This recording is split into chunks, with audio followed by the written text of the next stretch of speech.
At this time, we are going to talk about some of the things you need to know heading into the Christmas season. This morning, we are going to talk about alcohol, the sale of alcohol to young people, the things that business owners should know. I have with me Mr.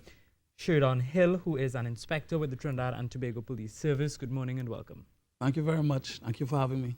Yep. It's a pleasure having you because this topic is an important topic, the sale of alcohol and tobacco to children.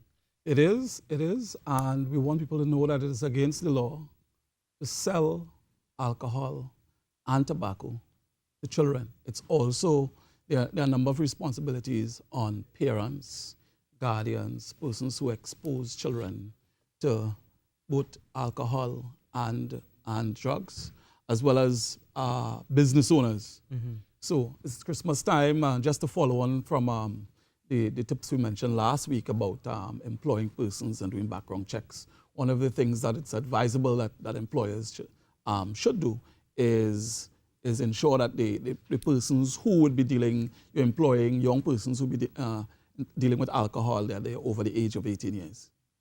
And business owners have to take extra caution as well because they need to have that sign up. I know every time you go to a bar or something, you see the sign the sale of alcohol and tobacco to people under the age of 18 is prohibited. Yeah, it's not just for the United States of America, it's for us as well. So the law states, and I just want to read it for the benefit of everybody, a person who is licensed under the act to sell intoxicating liquor shall cause to be displayed at all times in a prominent place in that part of the premises where the liquor is offered for sale a sign written in large, bold, legible, uppercase characters that reads as follows: the sale of intoxicating liquor to individuals under the age of 18 years is prohibited. And the law also states a person who fails to comply with this requirement of the law commits an offense and is liable on summary conviction to a fine of $5,000. So it's not just for the United States of America, it's for us as well. Yeah, you talk about the size and what has to be written on it, but size is subjective. Is there a set limit, a minimum limit in terms of the font size? I'm not that I'm aware of, but I think within reason. Mm-hmm. The law is about being reasonable. So the sign I suspect should be easily discernible from a reasonable distance, and so on.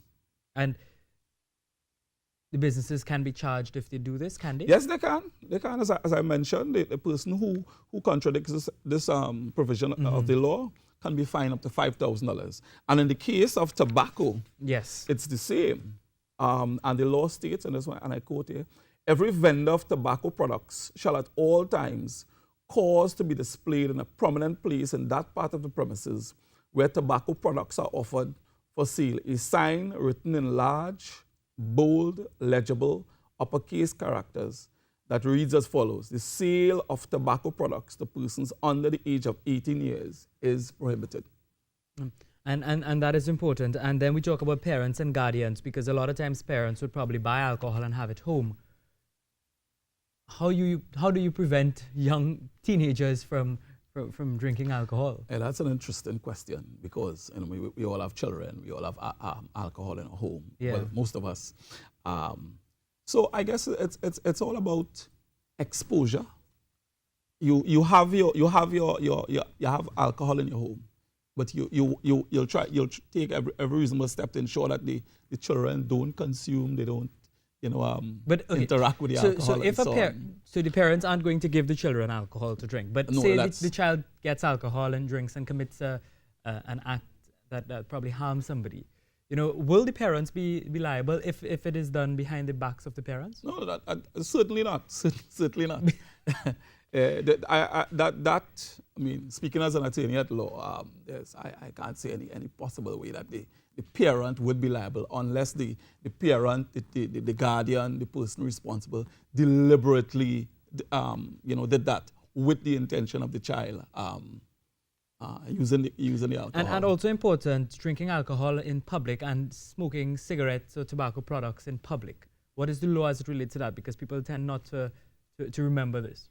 All right, so you're not supposed to, you can't consume alcohol in public. But with respect to tobacco, we under the new legislation, you have prescribed places where tobacco cannot be you know, you can't smoke in designated areas. And so we will definitely keep that in mind. Thank you very much, Inspector Sheridan Hill, for coming in and chatting with us this morning.